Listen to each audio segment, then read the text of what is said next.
Actes des Apôtres, chapitre 19. Pendant qu'Apollos était à Corinthe, Paul arriva à Éphèse après avoir traversé les hautes provinces de l'Asie. Il rencontra quelques disciples et leur dit, « Avez-vous reçu le Saint-Esprit lorsque vous avez cru ?» Ils lui répondirent, « Nous n'avons même pas entendu parler d'un Saint-Esprit. » Il demanda, « Quel baptême avez-vous donc reçu ?» Ils répondirent, « Le baptême de Jean. » Alors Paul dit, « Jean a baptisé du baptême de repentance, en disant au peuple de croire en celui qui venait après lui, c'est-à-dire en Jésus le Messie. » Sur ces paroles, ils furent baptisés au nom du Seigneur Jésus. Lorsque Paul posa les mains sur eux, le Saint-Esprit vint sur eux et ils se mirent à parler en langue et à prophétiser. Il y avait une 12aine d'hommes en tout. Ensuite Paul entra dans la synagogue où il parla avec assurance. Pendant 3 mois, il discuta de ce qui concerne le royaume de Dieu et il s'efforça de persuader ceux qui l'écoutaient. Cependant, quelques-uns restaient endurcis et incrédules et disaient du mal de la voix du Seigneur devant la foule. Alors il les quitta, prit les disciples à part et enseigna chaque jour dans l'école d'un dénommé Tyrannus. Cela dura 2 ans, si bien que tous les habitants de l'Asie, juifs et non-juifs, entendirent la parole du Seigneur. Dieu faisait des miracles extraordinaires par l'intermédiaire de Paul, au point qu'on appliquait sur les malades des linges ou des mouchoirs qui avaient touché son corps. Les maladies les quittaient et les esprits mauvais sortaient d'eux. Quelques exorcistes juifs ambulants essayèrent de prononcer le nom du Seigneur Jésus sur ceux qui avaient des esprits mauvais.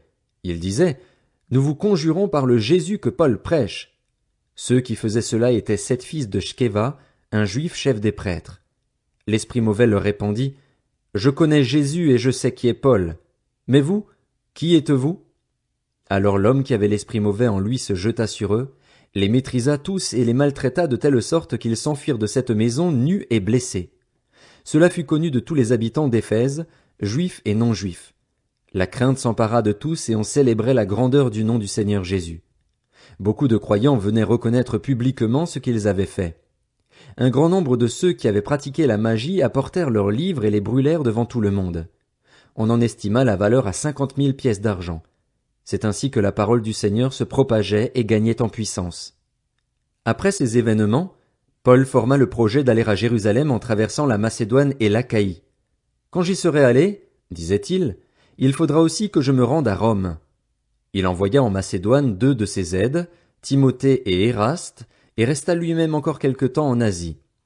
À cette époque, il se produisit un grand trouble au sujet de la voix du Seigneur.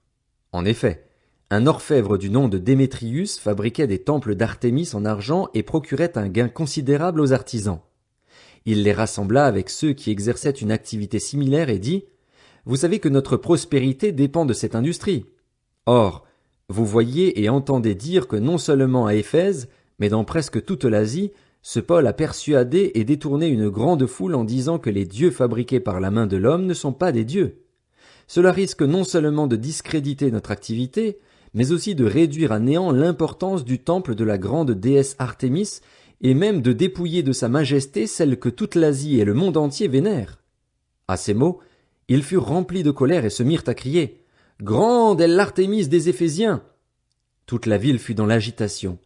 Ils se précipitèrent tous ensemble au théâtre en entraînant avec eux Gaius et Aristarque, des Macédoniens compagnons de voyage de Paul. Paul voulait se présenter devant le peuple, mais les disciples l'en empêchèrent, et même quelques Asiarques qui étaient ses amis envoyèrent quelqu'un vers lui pour l'inviter à ne pas se rendre au théâtre. Les uns criaient une chose, les autres une autre, car la confusion régnait dans l'assemblée et la plupart ne savaient pas pourquoi ils s'étaient réunis. Alors on fit sortir de la foule Alexandre, que les Juifs poussaient en avant, et Alexandre fit signe de la main qu'il voulait parler au peuple. Mais quand ils reconnurent qu'il était juif, tous crièrent d'une seule voix pendant près de 2 heures, « Grande est l'Artémis des Éphésiens !» Cependant le secrétaire de la ville put calmer la foule. « Éphésiens, dit-il, quelle est la personne qui ignore que la ville d'Éphèse est la gardienne du temple de la grande déesse Artémis et de sa statue tombée du ciel? C'est un fait incontestable. Vous devez vous calmer et ne rien faire avec précipitation. En effet, vous avez amené ces hommes ici alors qu'ils ne sont coupables ni de sacrilège ni de blasphème envers notre déesse. Si donc Démétrius et les artisans qui l'accompagnent ont à se plaindre de quelqu'un, il y a des jours d'audience et des gouverneurs, qu'ils portent plainte. Et si vous avez d'autres réclamations, cela se réglera dans une assemblée légale. Nous risquons en effet d'être accusés de révolte pour ce qui s'est passé aujourd'hui, puisqu'il n'existe aucun motif qui nous permette de justifier cet attroupement. » Avec ces paroles, il congédia l'assemblée. Actes des Apôtres, chapitre 20. Lorsque le tumulte eut cessé, Paul fit venir les disciples et les encouragea, puis il prit congé d'eux et partit pour la Macédoine. Il parcourut cette région en adressant de nombreuses paroles d'encouragement aux croyants et se rendit en Grèce où il séjourna 3 mois. Il était sur le point d'embarquer pour la Syrie, mais comme les Juifs formaient un complot contre lui, il décida de repartir par la Macédoine. Il avait pour l'accompagner jusqu'en Asie Sopater de Bérée, fils de Pyrrhus, Aristarque et Secundus de Thessalonique, Gaius de Derbe, Timothée, ainsi que Tychique et Trophime, originaires d'Asie. Ceux-ci prirent les devants et nous attendirent à Troas. De notre côté, après la fête des pains sans levain, nous avons embarqué à Philippe et, au bout de 5 jours, nous les avons rejoints à Troas où nous avons passé 7 jours. Le dimanche, nous étions réunis pour rompre le pain. Comme il devait partir le lendemain, Paul s'entretenait avec les disciples et il a prolongé son discours jusqu'à minuit. Il y avait beaucoup de lampes dans la chambre à l'étage où nous étions rassemblés. Or, un jeune homme du nom d'Eutychus était assis sur le bord de la fenêtre. Il s'est profondément endormi pendant le long discours de Paul et, entraîné par le sommeil, il est tombé du 3e étage. Quand on a cherché à le relever, il était mort. Mais Paul est descendu, s'est penché sur lui et l'a pris dans ses bras en disant « Ne vous inquiétez pas, car son âme est en lui. » Ensuite il est remonté, a rompu le pain et a mangé. Il a poursuivi ses entretiens jusqu'à l'aube, puis il est parti. Le jeune homme a été ramené vivant, à leur grande consolation. Quant à nous, nous avons pris les devants pour embarquer sur un bateau à destination d'Assos. Nous devions y reprendre Paul, conformément à ses instructions, car il voulait faire la route à pied. Lorsqu'il nous a rejoints à Assos, nous l'avons pris à bord et sommes allés à Mytilène. De là, continuant par la mer, nous sommes arrivés le lendemain en face de Chios. Le jour suivant, nous sommes passés par Samos, et le jour d'après, nous sommes arrivés à Milet. Paul avait décidé de passer au large d'Éphèse sans s'y arrêter afin de ne pas perdre de temps en Asie. Il se dépêchait en effet pour être, si possible, le jour de la Pentecôte à Jérusalem. Cependant, de Milet, il a envoyé chercher à Éphèse les anciens de l'Église. Lorsqu'ils sont arrivés vers lui, il leur a dit « Vous savez de quelle manière je me suis toujours comporté avec vous, depuis le jour où j'ai mis le pied en Asie. J'ai servi le Seigneur en toute humilité, avec beaucoup de larmes et au milieu des épreuves que provoquaient pour moi les complots des Juifs. Vous savez que, sans rien cacher, je vous ai annoncé et enseigné tout ce qui vous était utile, en public et dans les maisons, en appelant les Juifs et les non-Juifs à changer d'attitude en se tournant vers Dieu et à croire en notre Seigneur Jésus-Christ. Et maintenant, voici que, lié par l'Esprit, je vais à Jérusalem sans savoir ce qui m'y arrivera. Je sais seulement que, de ville en ville, l'Esprit Saint m'avertit que des liens et des souffrances m'attendent. Mais je n'y attache aucune importance et je ne considère pas ma vie comme précieuse, pourvu que j'accomplisse avec joie ma course et le ministère que le Seigneur Jésus m'a confié, annoncer la bonne nouvelle de la grâce de Dieu. Désormais, je le sais, vous ne verrez plus mon visage, vous tous au milieu de qui j'ai passé en prêchant le royaume de Dieu. C'est pourquoi je vous déclare aujourd'hui que je suis pur du sang de vous tous, car je vous ai annoncé tout le plan de Dieu sans rien en cacher. Faites donc bien attention à vous-même et à tout le troupeau dont le Saint-Esprit vous a confié la responsabilité. Prenez soin de l'Église de Dieu qu'il s'est acquise par son propre sang. Je sais qu'après mon départ, des loups cruels s'introduiront parmi vous, et ils n'épargneront pas le troupeau. De vos propres rangs surgiront des hommes qui donneront des enseignements pervertis pour entraîner les disciples à leur suite. Restez donc vigilants et souvenez-vous que durant 3 ans, nuit et jour, je n'ai pas cessé d'avertir avec larmes chacun de vous. Et maintenant, frères, je vous confie à Dieu et au message de sa grâce, lui qui a le pouvoir d'édifier et de vous donner un héritage avec tous les saints. Je n'ai désiré ni l'argent, ni l'or, ni les habits de personne.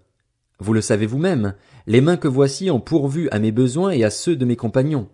En tout, je vous ai montré qu'il faut travailler ainsi pour soutenir les faibles et se rappeler les paroles du Seigneur Jésus, puisqu'il a lui-même dit, il y a plus de bonheur à donner qu'à recevoir. Après avoir dit cela, il s'est mis à genoux et à prier avec eux tous. Tous ont alors fondu en larmes. Il se jetait au cou de Paul et l'embrassait, attristé surtout par ce qu'il avait dit qu'il ne verrait plus son visage. puis ils l'ont accompagné jusqu'au bateau. Actes des Apôtres, chapitre 21. Après nous être séparés, nous avons pris la mer pour aller directement à Kos, puis le lendemain à Rhodes, et de là à Patara. Ayant trouvé un bateau qui faisait la traversée vers la Phénicie, nous sommes montés à bord et sommes partis. Arrivés en vue de l'île de Chypre, nous l'avons laissé à gauche, poursuivant notre route du côté de la Syrie pour débarquer à Tyr. Le bateau devait en effet décharger sa cargaison. Comme nous avons trouvé des disciples, nous sommes restés 7 jours avec eux. Poussés par l'Esprit, les disciples disaient à Paul de ne pas monter à Jérusalem, mais, une fois les 7 jours passés, nous sommes repartis pour continuer notre route. Tous nous ont accompagnés avec leurs femmes et leurs enfants jusqu'à l'extérieur de la ville. Nous nous sommes agenouillés sur le rivage et avons prié. Puis, après avoir pris congé les uns des autres, nous sommes montés sur le bateau tandis qu'ils retournaient chez eux. Mettant un terme à notre navigation, nous sommes allés de Tyr à Ptolémaïs, où nous avons salué les frères et sœurs et passé un jour avec eux. Nous sommes repartis le lendemain pour Césarée. Là, nous sommes entrés chez Philippe l'évangéliste, qui était l'un des 7, et nous avons logé chez lui. Il avait 4 filles vierges qui prophétisaient. Nous étions là depuis plusieurs jours lorsqu'un prophète du nom d'Agabus est descendu de Judée et est venu nous trouver. Il a pris la ceinture de Paul, s'est attaché les pieds et les mains et a dit « Voici ce que déclare le Saint-Esprit. L'homme à qui appartient cette ceinture, les Juifs l'attacheront de la même manière à Jérusalem et le livreront entre les mains des non-Juifs. » En entendant cela, nous-mêmes et les croyants de Césarée, nous avons supplié Paul de ne pas monter à Jérusalem. Il a alors répondu « Que faites-vous là à pleurer et à me briser le cœur? Je suis prêt non seulement à être emprisonné, mais encore à mourir à Jérusalem pour le nom du Seigneur Jésus. » Comme il ne se laissait pas persuader, nous n'avons pas insisté et avons dit « Que la volonté du Seigneur soit faite. » À la fin de ces quelques jours, nous avons fait nos préparatifs et sommes montés à Jérusalem. Quelques disciples de Césarée sont aussi venus avec nous et nous ont conduits chez un certain Mnason, originaire de l'île de Chypre. Il était disciple depuis longtemps et nous devions loger chez lui. À notre arrivée à Jérusalem, les frères et sœurs nous ont accueillis avec joie. Le lendemain, Paul s'est rendu avec nous chez Jacques, où tous les anciens se sont réunis. Après les avoir salués, il a raconté en détail ce que Dieu avait fait au milieu des non-juifs à travers son ministère. Après l'avoir entendu, ils se sont mis à célébrer la gloire du Seigneur. Puis ils lui ont dit « Tu vois, frère, combien de milliers de Juifs on compte parmi les croyants, et tous sont zélés pour la loi. Or, ils ont entendu dire que tu enseignes à tous les Juifs vivant parmi les non-Juifs d'abandonner la loi de Moïse. Tu leur dirais de ne pas circoncire leurs enfants et de ne pas se conformer aux coutumes. Que faire donc? Sans aucun doute une foule se rassemblera, car on apprendra que tu es venu. C'est pourquoi, fais ce que nous allons te dire. Il y a parmi nous 4 hommes qui ont fait un vœu. Prends-les avec toi, accomplis la cérémonie de purification avec eux et pourvois à leurs dépenses afin qu'ils se rasent la tête. Ainsi, tous sauront que ce qu'ils ont entendu dire sur ton compte est faux, mais que toi aussi tu vis en respectant la loi. Quant aux croyants d'origine non juive, nous leur avons communiqué par écrit notre décision. Ils doivent seulement s'abstenir des viandes sacrifiées aux idoles, du sang, des animaux étouffés et de l'immoralité sexuelle. Paul prit alors ces hommes, se purifia avec eux et entra le lendemain dans le temple pour annoncer à quelle date la période de purification prendrait fin et l'offrande serait présentée pour chacun d'eux. Vers la fin des 7 jours, les Juifs d'Asie qui avaient vu Paul dans le temple soulevèrent toute la foule et s'emparèrent de lui. Ils criaient « Israélites, au secours! Voici l'homme qui donne partout et à tout le monde un enseignement dirigé contre le peuple, contre la loi et contre cet endroit. Il a même introduit des non-juifs dans le temple et profané ce saint lieu. » En effet, ils avaient vu Trophime d'Éphèse avec lui dans la ville et croyaient que Paul l'avait fait entrer dans le temple. Toute la ville fut dans l'agitation et le peuple accourut de tous côtés. Ils s'emparèrent de Paul et le traînèrent à l'extérieur du temple, dont on ferma aussitôt les portes. Ils cherchaient à le tuer quand on informa le commandant de la garnison romaine que tout Jérusalem était dans le désordre. Il prit immédiatement des soldats et des officiers et courut vers la foule. Quand ils virent le commandant et les soldats, ils arrêtèrent de frapper Paul. Alors le commandant s'approcha, s'empara de lui et ordonna qu'on l'attache avec 2 chaînes. Puis il demanda qui il était et ce qu'il avait fait. Cependant, dans la foule les uns criaient une chose, les autres une autre. Comme il ne pouvait rien apprendre de certains à cause du tumulte, il ordonna de conduire Paul dans la forteresse. Lorsque celui-ci arriva sur les marches de l'escalier, Il dut être porté par les soldats à cause de la violence de la foule, car l'ensemble du peuple suivait en criant « À mort !» Au moment où on allait le faire entrer dans la forteresse, Paul demanda au commandant « M'est-il permis de te dire quelque chose ?» Le commandant répondit « Tu sais le grec ? Tu n'es donc pas cet Égyptien qui s'est révolté dernièrement et qui a emmené 4000 rebelles dans le désert ?» Paul reprit « Je suis juif de Tars en Cilicie, citoyen d'une ville qui n'est pas sans importance. Je t'en prie, permets-moi de parler au peuple. » Le commandant le lui permit et Paul, debout sur les marches, fit signe de la main au peuple. Un profond silence s'établit. Paul leur adressa la parole en langue hébraïque.